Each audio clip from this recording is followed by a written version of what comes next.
अस्सलाम वालेकुम। रिजवान से यूट्यूब चैनल पे आप सबको खुश आमदीद। उम्मीद है आप सब लोग खैरियत से होंगे।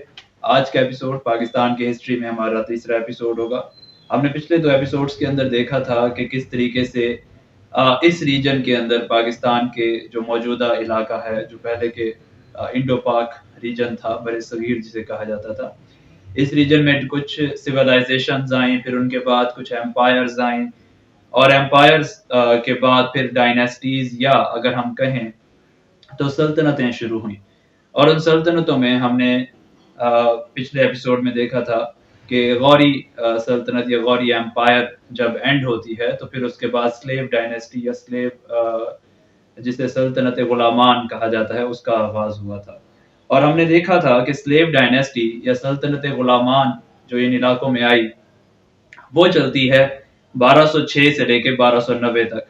अब हमने पिछले एपिसोड में देख लिया था कि इसको बनाने वाले कुतुबुद्दीन ऐबक साहब थे। कुतुबुद्दीन ऐबक जब शहाबुद्दीन मोहम्मद गौरी का इंतकाल हुआ 1206 के अंदर, तो जो पावर वैक्यूम जनरेट हुआ, जो ताकत का खला था, उसको ऐबक ने आके फिल किया।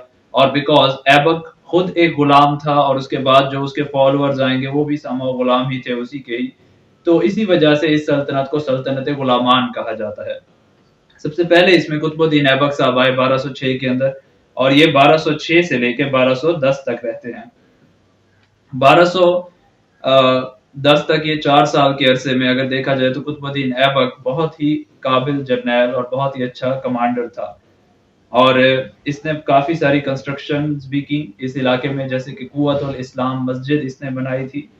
इसके साथ साथ कुतुब मीनार जो दिल्ली के अंदर है वो कुतुबुद्दीन ऐबक के नाम से मंसूब है, वो भी उसी ने ही बनवाया था।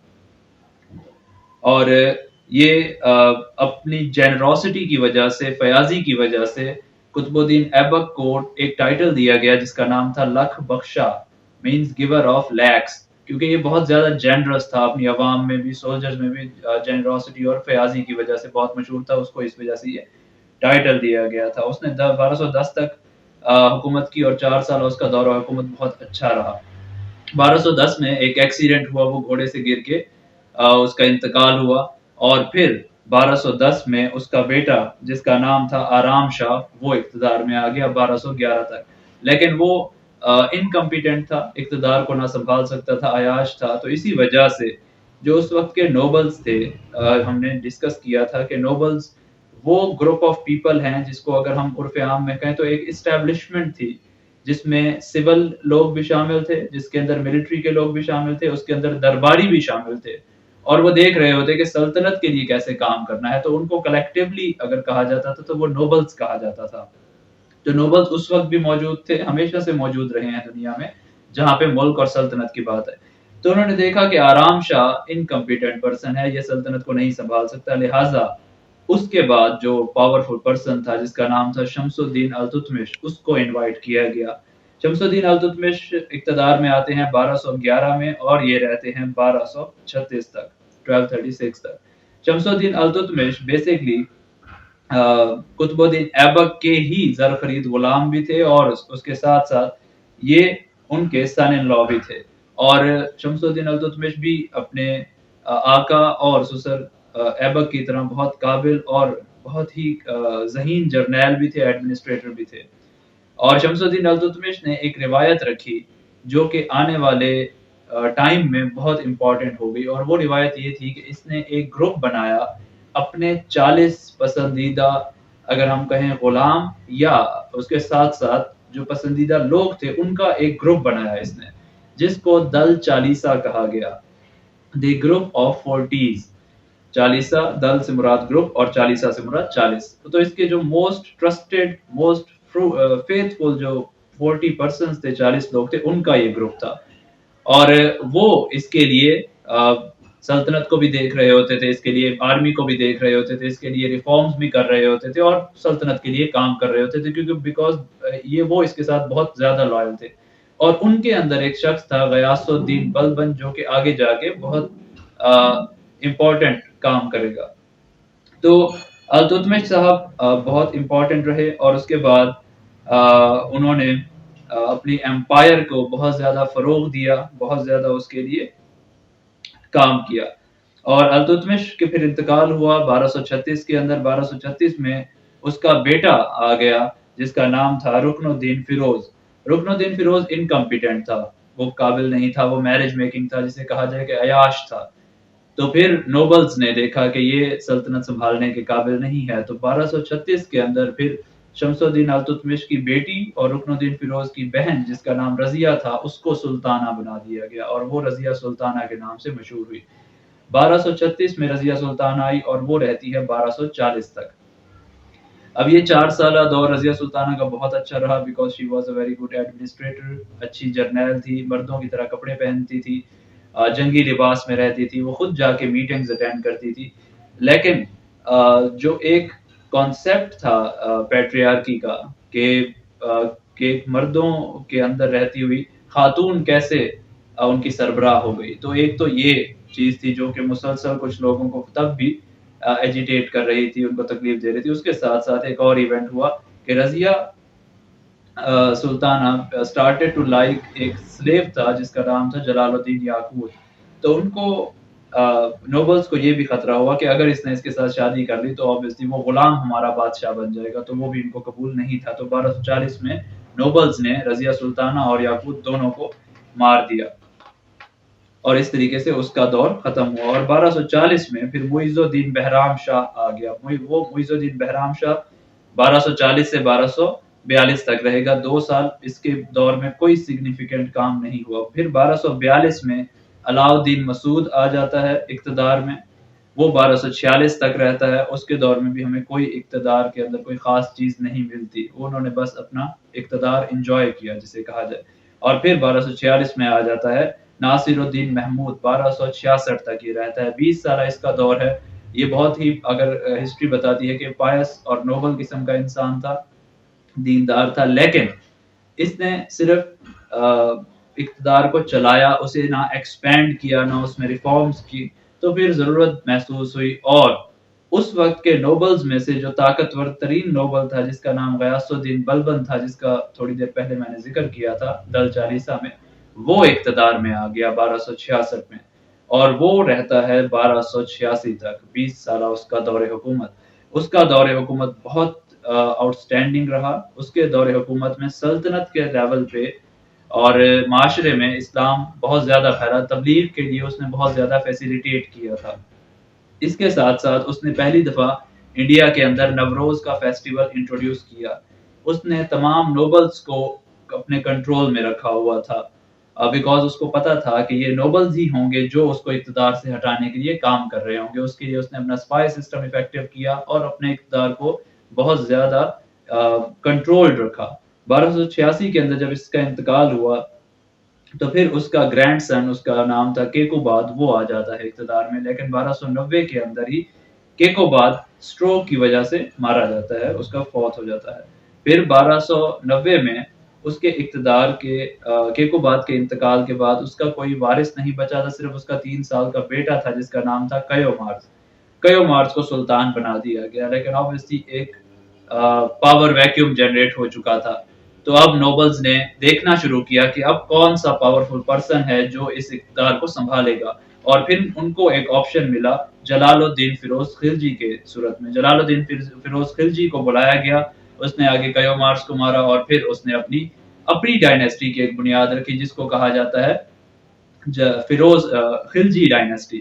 اب خلجی ڈائنیسٹی میں سب سے پہلا رولر جلال الدین فیروز خلجی، اس کا اقتدار رہتا ہے 1290 سے لے کے خلجی ڈائنیسٹی اوور آل رہتی ہے 1290 سے 1321 تک، اور جلال الدین فیروز خلجی اقتدار میں آتا ہے 1290 کے اندر۔ بہت اچھا جرنیل تھا، بہت اچھا کمانڈر تھا، اور یہ کیکوباد کی آرمی میں بیسیکلی عریض ممالک کے عہدے پہ تھا۔ عریض ممالک کا عہدہ اس طریقے سے تھا کہ the person جو کہ آرمی کے اندر ریکروٹمنٹ کرنے میں، بھرتیاں کرنے میں، آرمی کی ٹریننگ کرنے میں، اور آرمی کے سولجرز کو تنخواہیں ادا کرنے کے محکموں کا انچارج ہوا کرتا تھا۔ تو obviously ان 3 امپورٹنٹ آرمی کے جو کام ہیں اس پہ اگر ایک پرسن مستقل کام کر رہا ہے تو اٹ مینس کہ وہ پاورفل پرسن ہے۔ تو وہ پاورفل تھا، اسی لیے جیسے ہی طاقت کا خلا پیدا ہوا سلطنت میں تو اس نے اس کو آ کے فل کیا۔ ملک فیروز خلجی اس کا اصل نام تھا، اور اس نے اپنے سن ان لا علاء الدین کو اس کے ٹائم پہ अलाउद्दीन को उसने गवर्नर बना दिया ओध का। और गयासुद्दीन बलबन का एक नेफ्यू था जिसका नाम था मलिक छज्जू, उसने रिवोल्ट की कि इसको इक़्तिदार से हटाया जाए, उसको उसने सप्रेस किया।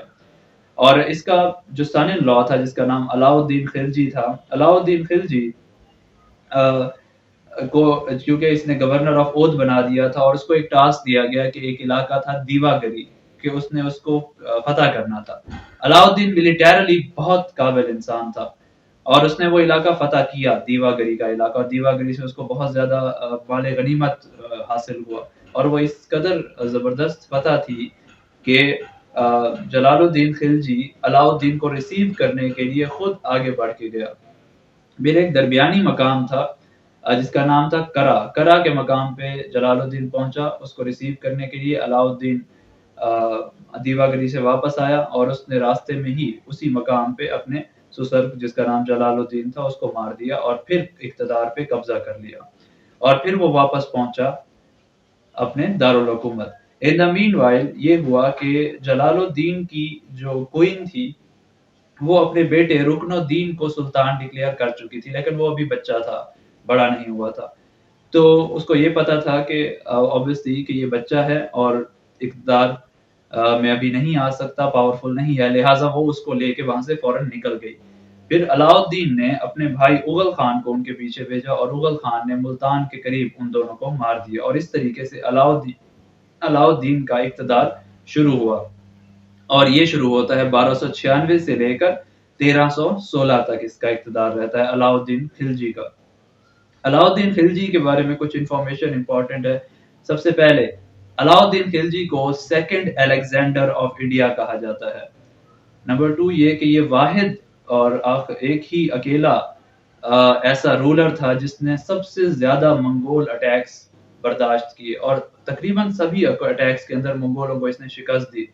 इसका अगर देखा जाए तो 1292, 1299, 1303, 1306 और 1307 के अंदर इसने मंगोलों के अटैक्स झेले। सबसे बड़ा अटैक 1299 में हुआ कि जब दिल्ली के बाहर तकरीबन 2 लाख मंगोल आके बैठ गए। लेकिन इसका एक बहुत अच्छा जर्नैल था जिसका नाम था ज़फ़र खान और उसने हर दफ़ा इसको मंगोलों को शिकस्त दी और अलाउद्दीन का जो इक़्तिदार था वो मज़बूत से मज़बूत तर हो गया। अलाउद्दीन ने अपने टाइम पे बहुत ज़्यादा रिफ़ॉर्म्स की अपनी सल्तनत के अंदर। सबसे पहले इसने एडमिनिस्ट्रेटिव रिफ़ॉर्म ये की कि कोई इसने शराब पे पाबंदी लगा दी, खिंज़ीर के गोश्त पे पाबंदी लगा दी, इसने स्पाई सिस्टम अपना इफ़ेक्टिव किया। इसने सोल्जर्स के अंदर हुलिया सिस्टम इंट्रोड्यूस करवाया। हुलिया सिस्टम जो हुलिया किसी सोल्जर का होता था उसको राइट डाउन किया जाता था, फिर स्पाइस जाके जिसे कहा जाए कि छापे मारते थे और उस हुलिये के अकॉर्डिंग सोल्जर्स को चेक करते थे कि वाकई ये हमारा सोल्जर है और किसी दुश्मन की तरफ से भेजा गया कोई सिपाही या स्पाई नहीं था। तो ये उसका हुलिया सिस्टम जो बहुत इफेक्टिव था। इसके साथ-साथ उसने अरीज़ ममालिक अपॉइंट किए और इसके साथ उसने ब्रांडिंग ऑफ हॉर्सेस स्टार्ट की जिसको कहा जाता है दाग सिस्टम, जो कि लोहे का एक साइन सिंबल कुछ होता था और उससे घोड़े की पुश्त को दागा जाता था तो वो घोड़ा ब्रांड हो जाता था कि ये इस सल्तनत का, इस रेजिमेंट का, इस जगह का घोड़ा है। तो ये उसने सबसे पहले इस जगह पे इंट्रोड्यूस की। इसके साथ-साथ उसने सबसे पहले इन एरियाज़ के अंदर ज़मीन की पैमाइश बाकायदा तौर पे शुरू की। इसके साथ-साथ उसने रेवेन्यू इकट्ठा करने के लिए जो लोग लगाए उनको मुस्तखराज एक ओहदा था वो जमा किया उसने। करप्शन करने वालों के लिए सख्त सज़ाएँ दी और इसके साथ-साथ उसने मार्केट में प्राइस कंट्रोल कमेटी बनाई ताकि डेली बेसिस पे वो प्राइसेस चेक करते थे और उसने दिल्ली के अंदर अलाई दरवाज़ा बनाया, अलाई हाउस बनाया। इसने सिरी फोर्ट के नाम से एक नया शहर तामीर करवाया और अलाई मीनार इसने बनवाया। तो ये इसके कुछ काम थे अलाउद्दीन खिलजी के। अलाउद्दीन खिलजी ने इसके साथ-साथ जमात खान मॉस्क बनाई दिल्ली के अंदर और राजस्थान के अंदर इसने उखा मस्जिद बनवाई। और एक बहुत फेमस पर्सन है जिनका नाम है अमीर खुसरो। अमीर खुसरो को फादर ऑफ सितार कहा जाता है, वो भी इसी के दरबार से मुंसलिक थे। और अमीर खुसरो ने अलाउद्दीन के कहने पे एक किताब लिखी जिसका नाम था मसनवी आशिका, जो किताब उनकी उसके कहने पे लिखी। और अलाउद्दीन का ये मजबूत तरीन इक़्तिदार जिसको बाहर से कोई खतरा नहीं था, ये अपने इख्तिताम को पहुंचा जब इसके एक बहुत ही ट्रस्टेड दोस्त जिसका नाम मलिक काफूर था, उसी ने इसको ज़हर दे के हलाक कर दिया 1236 के अंदर। फिर 1236 में एक माइनर बच्चा था शहाबुद्दीन, उसको इक़्तिदार देने की कोशिश की गई, लेकिन वो फिर मारा गया और फिर उसकी जगह पे आ गया कुतुबुद्दीन खिलजी। कुतुबुद्दीन खिलजी का इक़्तिदार आता है 1316 के अंदर, लेकिन वो भी कोई ख़ास इक़्तिदार नहीं था, इनकम्पिटेंट पर्सन था, उसको मार दिया फिर खुसरो शाह ने। फिर जब खुसरो शाह का इक़्तिदार आया, खुसरो शाह अब बाय नेचर अगर हम कहें या अगर हम कहें बाय बर्थ बेसिकली वो एक इंडियन रेस था, इंडियन था। जबकि जो नोबल्स थे वो टर्क रेस थे, सेंट्रल एशिया, वस्ती एशिया से आए हुए। तो वो एक टिपिकल जो माइंडसेट था कि हम सुपीरियर रेस हैं, ये इंडियंस तो हमारे ज़ेर तसल्लुत रहने वाले लोग हैं, इनमें से एक पर्सन कैसे उठ के हम पे आके इक़्तिदार करेगा। तो इस सोच ने फिर खुसरो शाह को हुकूमत नहीं करने दी और नोबल्स ने फिर एक और पर्सन को इनवाइट किया जिसका नाम हो था ग़ियासुद्दीन तुगलक, और उसने फिर आके तुगलक डायनेस्टी की बुनियाद रखी। और इंशाअल्लाह तुगलक डायनेस्टी को हम अगले एपिसोड में डिस्कस करेंगे। और इन डायनेस्टीज़ के हवाले से हम वन बाय वन जिस तरीके से देखते जा रहे हैं, आपने इसको इस तरीके से ही याद रखना है। और अगर आपको इसमें कहीं पे कोई कन्फ्यूजन हो, कहीं पे कोई आपको अपडेटेड चीज़ चाहिए हो, या फिर आपको अगर कुछ इसमें एडिशन और इसके साथ-साथ सजेशन हो, तो काइंडली हमें ज़रूर बताइए, ताकि हम कंटिन्यूअसली इम्प्रूवमेंट की तरफ जा सकें। और आज तक के एपिसोड में हमने अपनी स्लेव डायनेस्टी और उसके साथ-साथ खिलजी डायनेस्टी को डिस्कस किया है। अगले एपिसोड में हम इंशाअल्लाह फिर तुगलक डायनेस्टी को डिस्कस करेंगे। तब तक के लिए मुझे इजाज़त दीजिए, तब तक अपना ख़्याल रखिएगा। Thank you very much. अल्लाह हाफ़िज़।